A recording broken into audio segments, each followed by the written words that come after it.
Assalamualaikum warahmatullahi wabarakatuh. Waalaikumsalam warahmatullahi wabarakatuh. Kembali kita bersyukur kepada Allah, mengucapkan alhamdulillahirabbil alamin.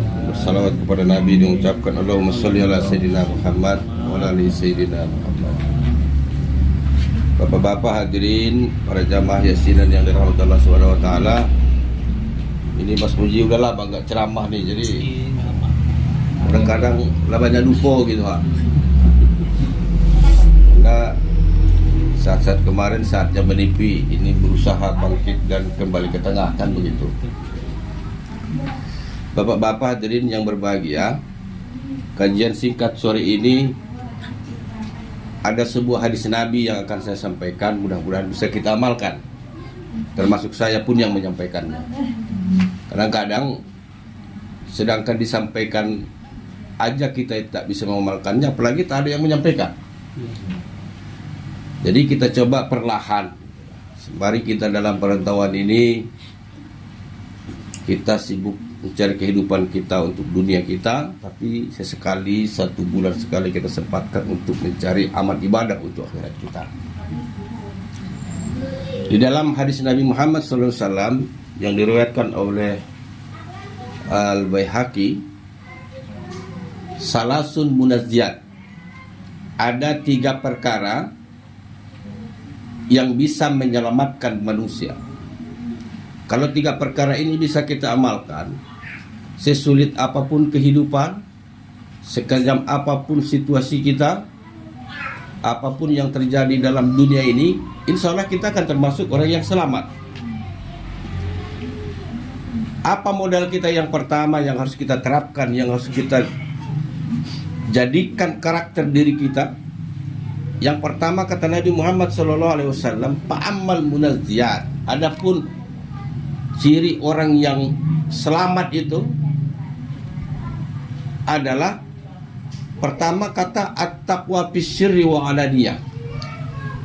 Kita ini sebenarnya harus bertakwa dalam keadaan sendiri walaupun ke dalam ramai. Kadang-kadang iman kita ini kuat karena ramai. Kalau kita ramai, kita ketemu uang, itu kita sama-sama alim semua tuh. Tapi kalau kita sendirian, ada setumpuk duit kita temu, mulailah goyang. Jadi hadis Nabi ini menunjukkan kita ini takwanya harus totalitas. Dalam kesendirian pun kita harus takwa, dalam keramaian pun kita harus takwa. Jadi di antara keduanya inilah, kalau di saat ramai kita seolah-olah alim, tapi di saat sendiri kita alim, itulah yang akan membahayakan itu. Salah satu supaya manusia ini selamat, kuncinya itu dalam keadaan apapun dia tetap membawa kata takwa dalam dirinya. Mau itu sulit, mau senang, takwa. Mau dalam ramai, mau sendirian, takwa. Jangan saat alim karena banyak orang yang melihat, tapi kalau sendiri melakukan maksiat. Ini kita tidak pungkiri manusiawi semua. Kalau kita sendiri-sendiri itu godaan setan itu luar biasa. Suami-suami pergi kemana-mana, kalau dia sendiri itu, orang yang berikutnya akan memunculkan kepada dia itu setan. Di sanalah akan merubah karakter takwa itu tidak totalitas lagi. Makanya Nabi mengatakan, kalau Anda ingin sukses dalam kesulitan, dalam keramaian, dalam kesendirian, bertakwalah. Bertakwa itu apa maknanya yang sesungguhnya? Apapun yang kita lakukan, ada kebersamaan Allah dengan kita. Yakin kita Allah ada di sisi kita. Yakin semua apa yang kita lakukan Allah lihat. Kan tak berani kita tuh. Nak nyuri kalau ada mertua kita di situ, tak jadi kita nyuri tuh. Ketahuan mertua. Kita mau ngambil hak orang lain pun karena ada di sana mantu kita, tertahan keinginan itu. Tapi mencoba ini menghadirkan Allah dalam segala tindak tanduk kita. Kalau sudah takwa, dia yakin ada Allah, setiap kali dia mau melakukan sesuatu, ini pasti Allah akan melihat. Itu modal kita, bapak-bapak, ibu-ibu. Ini ceramahnya ceramah begini nih, karena udah lama ada ceramah nih. Jadi makanya agak dikeras-kerasin dikit, karena mic-nya juga udah bagus. Kalau bagus pelan-pelan beda.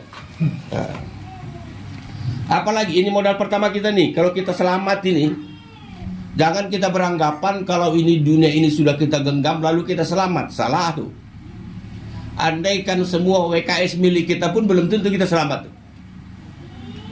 Yang dimaksud selamat di sini, selamat di kehidupan dunia, selamat di kehidupan akhirat, selamat di kehidupan sosial, selamat di kehidupan manapun dia berada.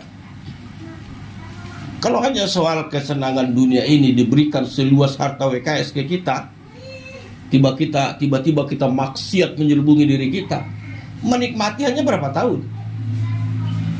Umur antara 60 sampai 70, sekarang sudah 50. lebih. Hanya menikmati 5 tahun. Habis itu menderita selamanya. Sampai kapan? Hatta yurtumul maqabir. Gak ada sadar-sadarnya lagi. Sadarnya nanti pas masuk liang kubur. Sampai kapan menunggu? Lama lagi. Ada lagi alam barzah. Apa barzah itu, Ustaz? Barzah itu artinya itu pemisah. Pemisah dari alam dunia menuju alam akhirat. Jadi artinya bapak-bapak, kita harus kata selamat ini disampaikan kepada Nabi supaya kita ini bisa mendapatkan keselamatan dunia dan akhirat. Itu modal pertama. Modal kedua kata Nabi, supaya kita selamat, al-qaulu bil haqqi birridha au bis-sukhti. Berkata-kata yang benar meskipun kepada, saya ulangi, al-qaulu bil haqq, menyampaikan yang benar walaupun dalam keadaan pirridho, walaupun dalam keadaan senang, au bisurti, walaupun dalam keadaan kita benci. Ini agak berat ini memang ini. Filsafat yang luar biasa hadis Nabi ini. Kalau Anda ingin selamat, itulah bahasanya ini. Kalau Anda ingin selamat kata Nabi, berkatalah yang benar walaupun keadaan kau senang maupun keadaan kau tidak senang. Contoh, andaikan Lek Muji ini punya salah dengan saya, cakap saya kadang-kadang tidak benar dengan dia. Apa mempengaruhi cakap saya tak benar? Karena ada ketidaksukaan saya dengan beliau. Orang yang masih melakukan sifat seperti itu tidak munazziat, tidak akan ciri-ciri yang selamat. Seharusnya orang yang selamat itu kata Nabi, baik dia kita benci, baik dia senangi, bahasanya al-haq, selalu benar. Ke istri kita juga demikian. Walaupun kadang-kadang kita jengkel dengan istri kita, al-haq, sampaikan yang benar. Ini jangan karena kita senang dengan dia saat itu, kebenaran diungkap seribu bahasa dengan indah. Tapi sekali dia buat salah, segala kebun binatang dia keluarkan. Itu tidak ciri orang-orang yang takwa, tidak ciri-ciri orang yang selamat.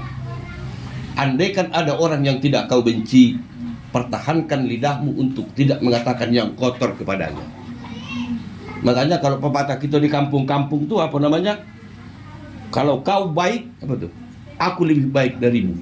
Kan gitu. Kalau di kampung-kampung tuh kan, kalau kau jahat, aku lebih jahat darimu. Itu salah itu. Ungkapan itu nggak boleh kita terapkan dalam hidup kita. Kalau kau Abu Jahal, berarti aku mbahnya Abu Jahal, kan begitu. Jadi bapak-bapak hadirin yang berbahagia, ini sebenarnya apa namanya, ceramah singkat saja, cuman ini Bermakna. harus kita terima pada diri kita, bukan karena saya yang menyampaikannya, tapi karena ini adalah hadis Nabi Muhammad sallallahu alaihi wasallam. Ini yang sulit kita lakukan dalam kehidupan ini. Kalau dia tak suka dengan seseorang, nampak nian itu. Sesekali ciri-ciri orang yang beriman itu, orang yang bertakwa itu, al-muslimu salimu bil lisan. Tanda orang yang bertakwa, tanda orang yang Islam itu ialah mampu lidahnya selamat dari orang lain. Apa maknanya? Lidahnya tak melukai orang lain. Banyak ini bapak-bapak kadang-kadang kita tidak sadar, ternyata ungkapan kita itu menyakiti hati orang lain. Makanya para ulama dulu, para orang-orang salafus soleh zaman dulu, dia itu setelah sholat isya itu dia berzikir, dia di tengah malam itu merenung, satu hari ini apa yang saya katakan dengan orang, satu hari ini apa kata-kata yang kotor dari mulut saya kepada orang lain. Bahkan kalau ulama itu merasa ada kata-katanya yang menyakiti selama 1 hari itu, besoknya dia akan temui orang tersebut, saya minta maaf. Bapak-bapak, salah satu tanda-tanda tertunda rezeki itu ialah karena kita banyak mencelakai diakibatkan oleh lisan kita. Lidah itu tak bertulang. Lidah itu tak bertulang. Tapi sekali dia terluka, sulit kita untuk mencari obat. Orang muslim itu dia selamat, lidahnya selamat dari menyakiti orang lain. Bapak Ibu hadirin yang berbahagia, ini modal kita nih. Tadi takwa secara totalitas harus kita ingat. Bisri au alaniyah. Mau rame mau sedikit orang, kita tetap takwa. Jangan tergoda, karena sendiri tergoda. Kalau rame tidak. Sama mau sendiri mau rame tidak tergoda. Itu selamatlah tuh. Yang kedua tadi al-qaulu bil haq.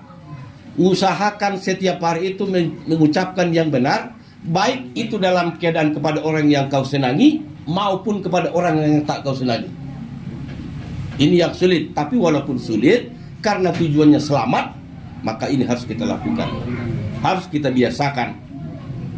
Jangan gara-gara orang tak senang dengan kita atau kita tak senang dengan orang, hati itu, lidah kita itu langsung menyakiti hati orang lain. Tetaplah melakukan sebuah kebenaran. Bapak-bapak yang terakhir, supaya kita selamat dalam kehidupan ini, al-munazziat kata Nabi adalah al-qasdu bil ghina'i al faqr. Ini bahasa filsafat juga sebenarnya ini. Ini kajian Nabi ini sampai sekarang itu di pelajaran-pelajaran filsafat itu sangat tenar. Padahal dulu orang tak tahu tuh. Padahal Nabi sudah menjelaskan jauh-jauh hari sebelumnya. Apa maksud hadis ini? Bersahaja fil ghina, dalam keadaan kaya, au fil faqri, walaupun dalam keadaan miskin. Ini perlu kita kaji bapak-bapak. Al-qasdu fil ghina'i au faqri adalah hidup kita ini harus bersahaja, sederhana, walaupun dalam keadaan kaya ataupun miskin. Anehnya coba, kenapa dia buat kaya dulu? Ternyata orang miskin pun punya hak yang sama untuk melakukan kesederhanaan. Kalau orang kaya sederhana kan wajar, tapi orang miskin sederhana, ya memang udah ada lagi, ya sederhana kan gitu. Tapi makna yang lebih dalam dari itu, jangan sampai kalau kita kaya menjolimi orang miskin. Jangan sampai kita orang miskin menjilat kepada orang yang kaya. Hidup ini adalah antara bakhil dengan mubazir. Kalau kata Facebooknya itu apa nih? Perjalanan karakter Islam ini adalah sifatnya antara bakhil dengan mubazir. Kikir tak boleh, mubazir tak boleh. Antara bakhilun wal mubazirun, itulah yang disebut tadi al-qasdu fil ghina'i au fil faqr.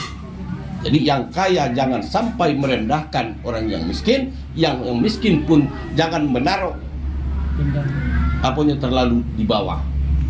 Jadi bapak-bapak hadirin yang dirahmati Allah Subhanahu wa taala, ini modal kata Nabi, dimanapun kita tinggal, seperti apapun keadaannya, kalau yang 3 ini bisa kita lakukan, insya Allah kata Nabi kita ini selamat. Selamat itu jelas. Terlebih-lebih kita harus membiasakan al-qaulul haq. Bicaralah yang benar walaupun kepada orang yang tidak kau sukai. Merenunglah kata Nabi.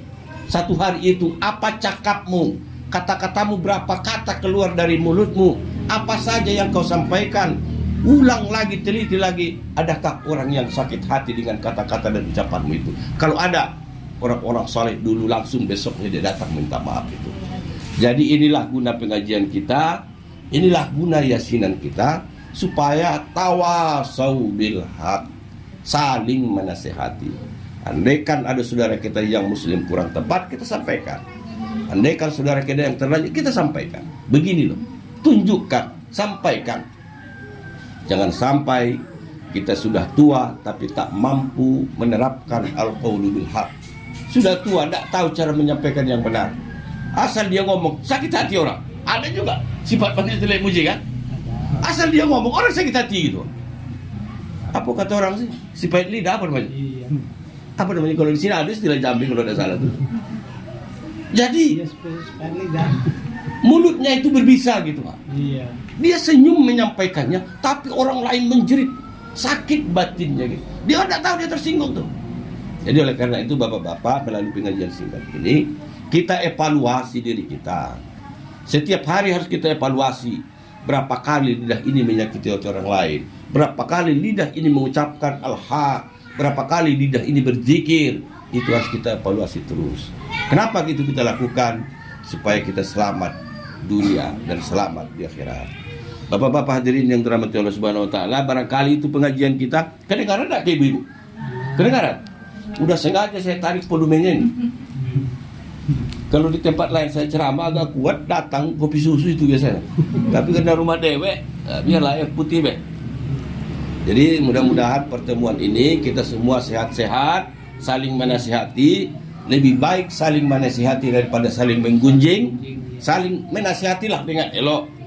Andai kan ada, kita lihat, kita tegur dengan baik, kita jaga lidah kita supaya selamat lidah kita ini daripada menyakiti hati orang lain, supaya kita selamat dunia dan akhirat seperti yang disampaikan oleh Nabi kita, Nabi besar Muhammad sallallahu alaihi wasallam. Akhirul kalam, wassalamualaikum warahmatullahi wabarakatuh.